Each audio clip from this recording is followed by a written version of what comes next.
There we go. And it's recording. Hey, everybody. Welcome. Oh, we've got another person coming in. Excellent. I'm going to wait for this gentleman to show up. Gerard.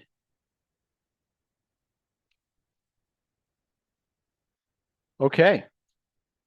Well, welcome, everybody. I want to thank you for taking part in our weekly hypnosis discussion group. I want you, if you could, I'm going to teach something that you shouldn't have to take notes on, but I think it's a great idea to take notes on this one. It is such an easy concept to implement. I think you are really going to enjoy it.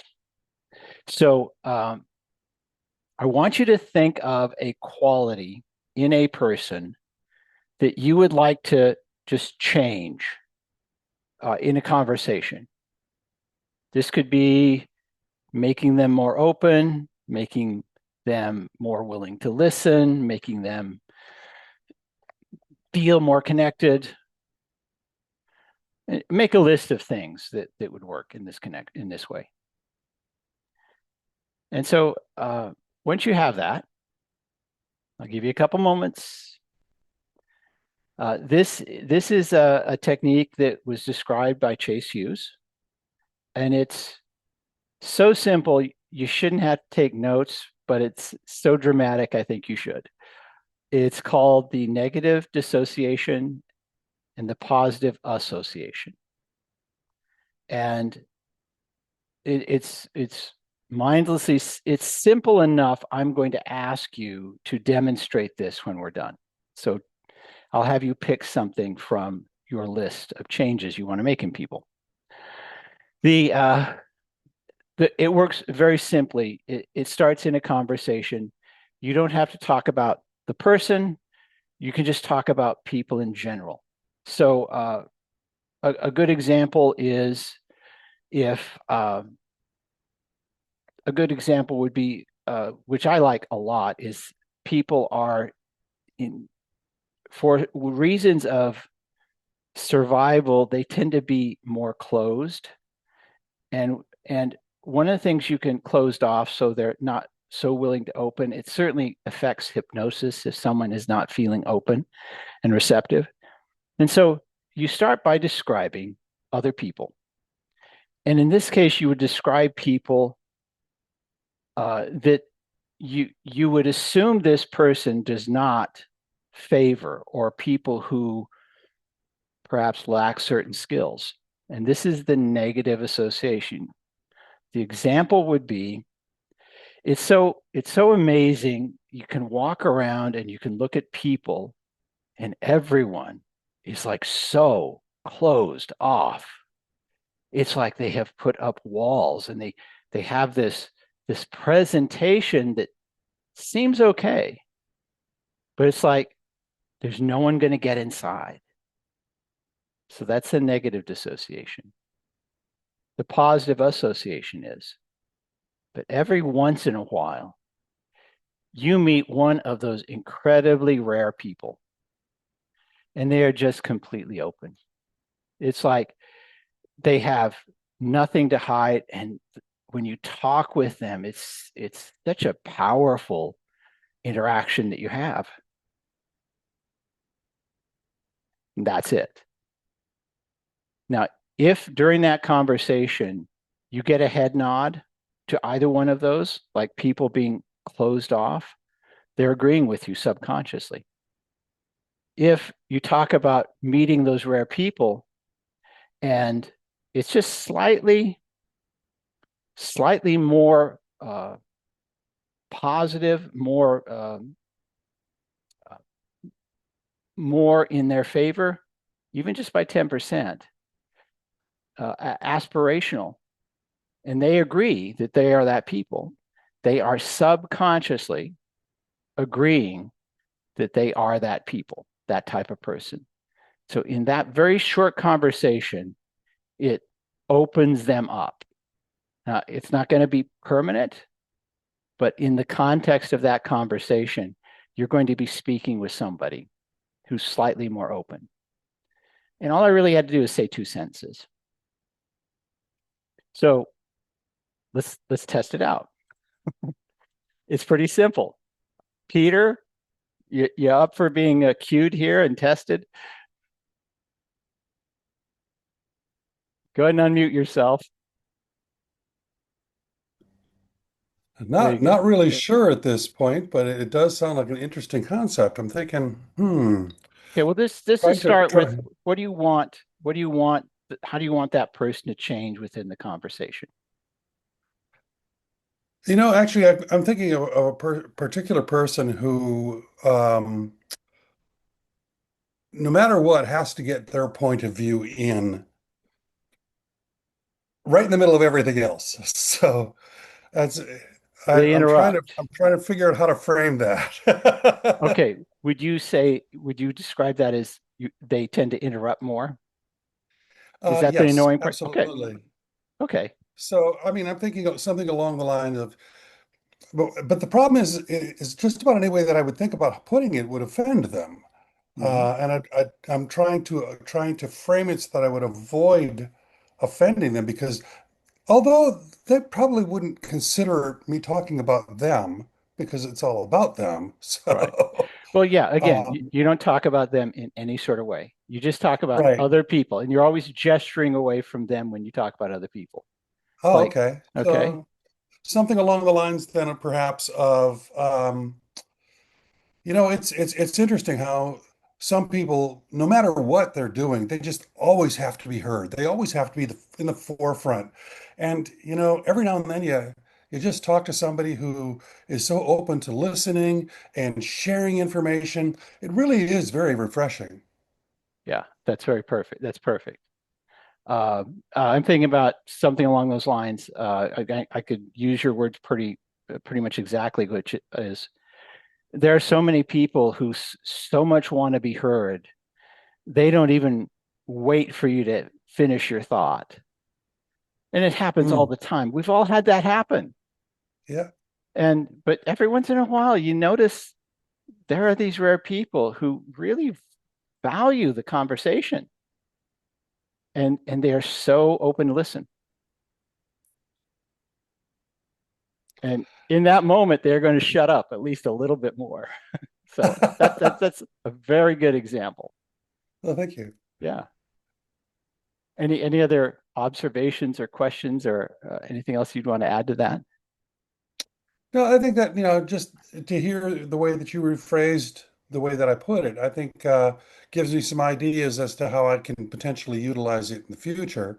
Right. So, yeah, this seems to be quite powerful. And just consider that these other people are rare, and everyone wants to Yes, be the rare person, right. and you're making it just even 10% aspirational about how you really admire being in these people's presence.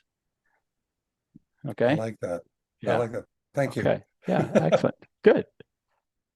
Graham, you want to give it a try? You may not invite me back on after what I'm about to do.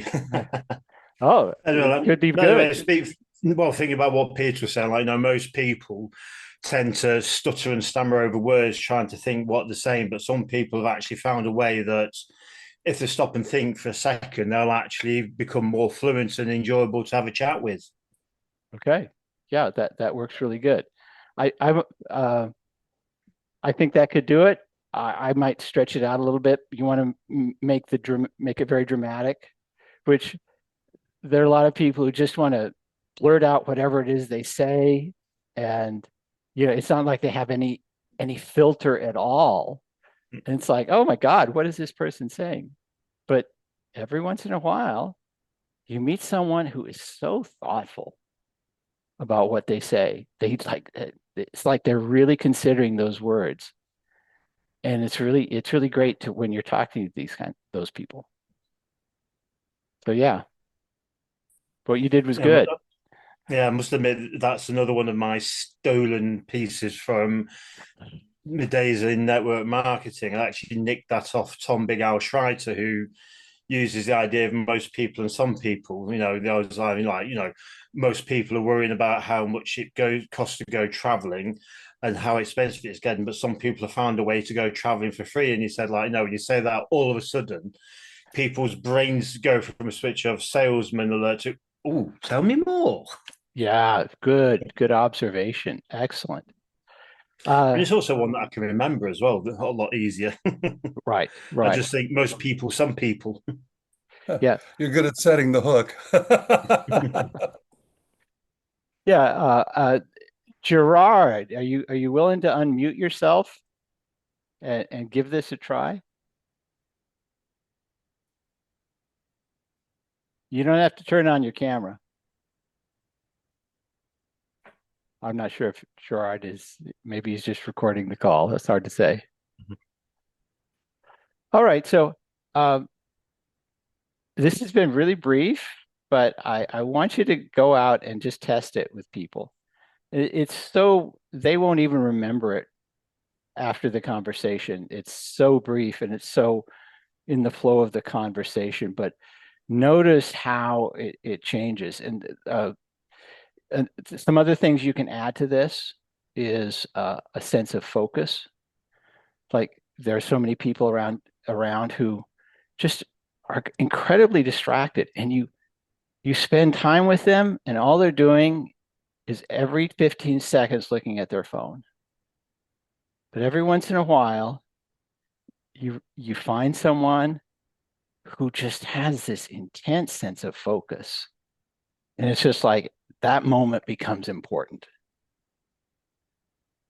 And they're nodding their head. And so you see it. Yeah, Graham. If I can jump in on that, what you just said there, when it's about every sort of, people saying, they're always looking at the phone and things like that. I've actually noticed, reflecting like that, a lot of people do actually use in conversation the first part of it when they say a lot of people do this, that, and the other, and all that, but they then never follow it up with the second part of it. So I was Right. thinking the other day about when I was down at the veterans group, like someone saying like, "Oh, people are always doing this, doing this." I think, well, okay, and I thought, okay, well, add to the second part of it. Very Do good. as do as what Chase Hughes says about adding a bit of detail to make yourself less flat and smooth. Yeah. Really good observation about that. That's excellent. So we talked about focus, listening, openness, and the other one is connection. And for any of those who are involved in the pickup artistry of connecting with people you're attracted to, and for a lot of people, connection's a big thing. So it's you could say something along the lines, there's so many people passing by that some people just treat everyone else like they're a non-player character, and you just don't take the time to really connect with them. But every once in a while, you can you meet somebody, and it's like that moment becomes special when you're with them, and it stops, and you feel that connection. And in that moment, it's like, ooh, you're suggesting that feeling of connection. All right. This has been fun. Like I said, it's short, it's very positive. You're presenting a negative person that you want to, or type of person, not a person, a type of person. And then a rare aspirational type person who has the positive quality. And it's very simple. Okay. Any last questions and observations? Make a list in your head of who you're going to deliver this to. If you have some stories when we get back, I want to hear them. Everyone wants to hear them. Okay. All right. Guys, thank you so much for participating in this. This has been great. It's been short, but it's gotten right to the point. I really appreciate it. And because you're here, you're not somewhere else. You sacrificed to be here. I hope this has been value. I appreciate your sacrifice. So, guys, take care. We'll talk next week. Indeed. Thanks Thanks very again, much, David. David. Appreciate the short ones because sometimes they are so in there and it's so memorable as well. It just makes it Yeah. easier to digest. Oh, great. I'm so happy for you. Excellent. Great. Take Okay. care, Have guys. a great weekend, everybody. Thanks, I do.